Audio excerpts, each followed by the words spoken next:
Welcome to my color neutral advanced cross video.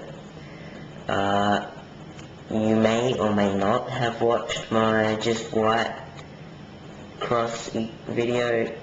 It doesn't matter that much, although I do teach some tricks in there that I may not actually teach in here, as I'm just going over the color neutral side of things, so I may not teach those. And if I don't get around to it, I would suggest that you go and watch that video. I'll probably just link it in the description. It'll just be much easier. So, with color neutral, you decide on a face that you want to solve. Any face.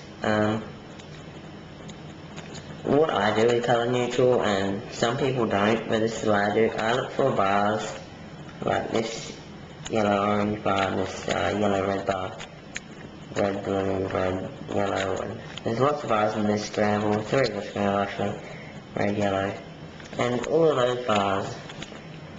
So I look for all of that. I've heard some people say that they work out the amount of moves for every face.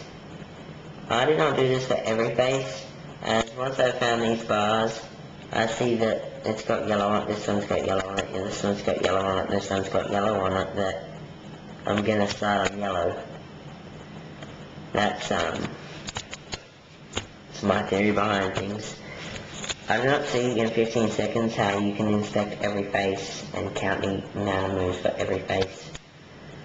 So I'm going through this. So this is really easy, as this orange is already done on the yellow face. So we just need to solve this green. This one's already over its spot, this one's already over its spot, and this one is quite easily placed later. So I'd hold it like white red.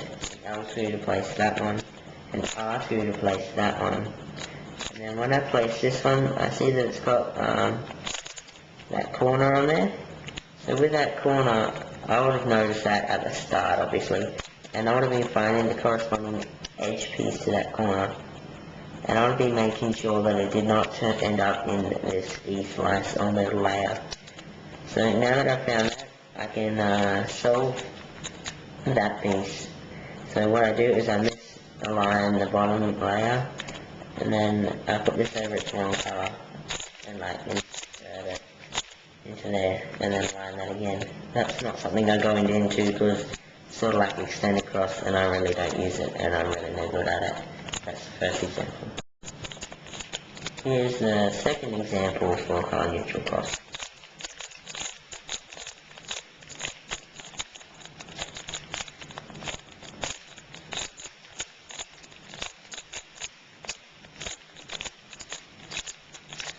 I point out now that there is not actually that many color neutral solvers.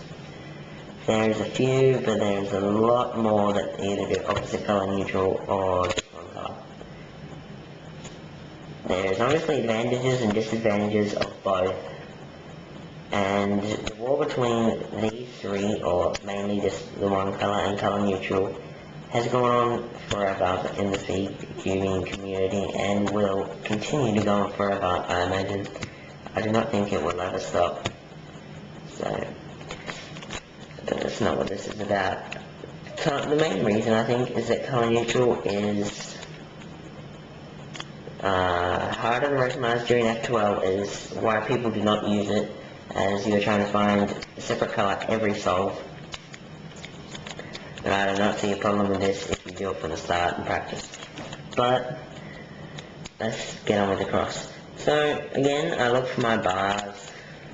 See this one and this one, blue and yellow and orange and yellow and green and orange and green and red.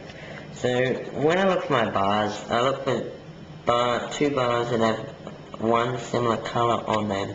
So with these two, they both have green on it, but I also noticed my other 2 bars both have yellow on them, which is, well, it's a bit disturbing when you get this.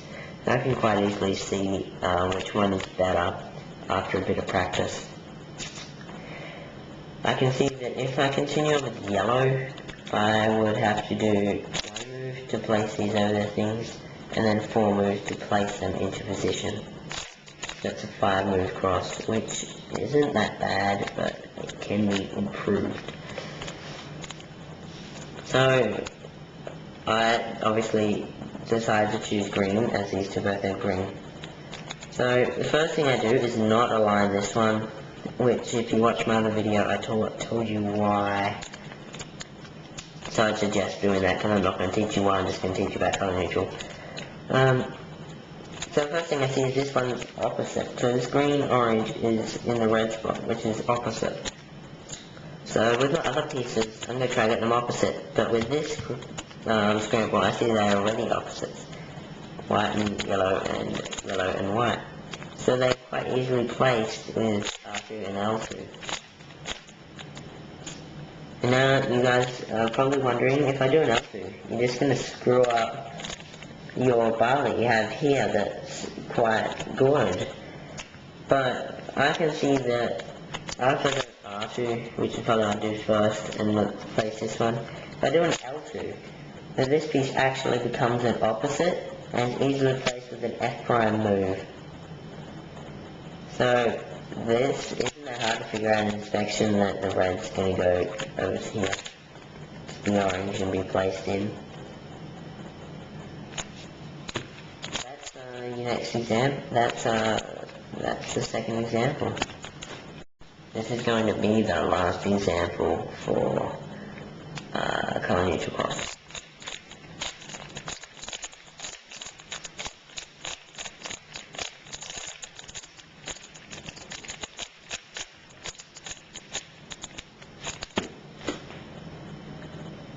That's a scramble. Now, again, I look for my bars, and I see this one with red, yellow, and yellow, red, yellow, and green, yellow. So that leaves me to think about starting with yellow, obviously. So, sorry about that, my camera died. But anyway, continuing on what I was saying, most obvious choice is yellow because of this and yellow and this and yellow. And further inspecting yellows, I see that it is actually a good cross. So, looking at this, we see that these two edges are obviously oriented because they're in their spots. But we see the other two edges are not oriented. And after I tell you this is probably where you're going, or how the hell is it a good solve, if continuing on with the good solve. Well, even with two edges unoriented like this, I can still get a 4 move cross out of this scramble. And if you've been listening, you can probably figure out what I'm actually gonna do. But looking at this, I'd solve this yellow-red first. Just because I wouldn't solve this yellow-green, because I'd just mess up this. I solve the yellow-red, then I solve the yellow-green. And also during inspection, I'd see that piece get solved, so I'd take note of that and notice that the piece is here. So, I then after that F prime, see how this edge gets oriented, and when I place this edge, this one gets oriented. And now I'm not just going to go and do a B, because that's going to mess up the edge that's got to go here. So I'll probably do UB. And then I can do what I know of extend across and misalign the bottom, and like insert that and align it again. That cross was fairly easy. There's nothing hard about it at all. I'm going to put a scramble in the description. It's not going to have anything to do with the scrambles that I've just used. I'm going to put it separately so you know which one it is. And what I want you guys to do is tell me how many moves it is. Tell me, like, scrambling white and top green in front. Tell me what color you start on, how many moves it is, and what the moves are, like in the sequence RT or what, how many moves, whatever it is, okay? See who can do that the most efficiently and best. Okay, see